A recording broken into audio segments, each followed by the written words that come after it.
The All Meghalaya SSA Non-Teaching Staffs Association has expressed willingness to end their ongoing protest if they receive a written assurance from the state government.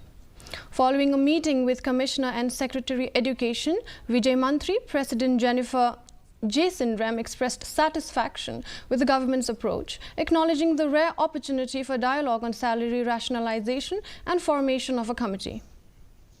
However, the organization has rejected the initial 25% salary enhancement offered due to significant disparities among non-academic staff levels under SSA.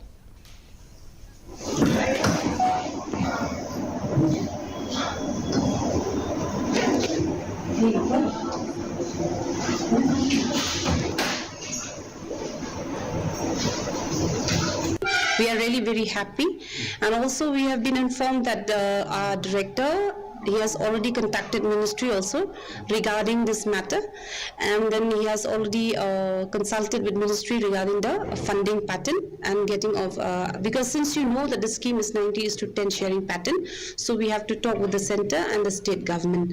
No, we are not accepting 25% at all, because some of us they might get even more than 100%. The Sinjuk Kirang Bashanongs of non